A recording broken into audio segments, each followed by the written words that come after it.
Hi everyone, in this video I will demonstrate how to create a Maven project in Eclipse. Let's go to the file menu.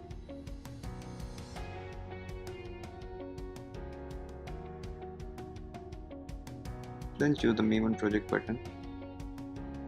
Click on the create a simple project. So this option will allow you to create a simple project and skip the archetype selection.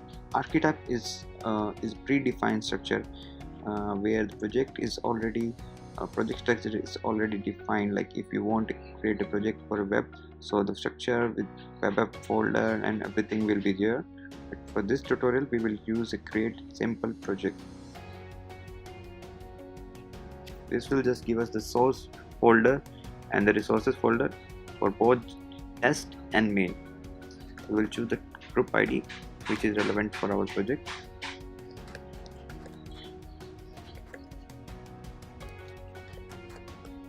Then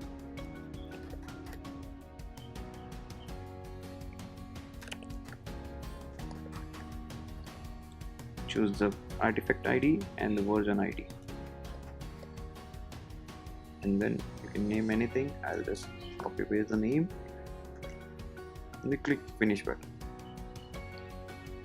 So simple, and here we go. We can see the project structure, everything is ready, and our form field is here, and it's just ready to add any kind of dependencies you want.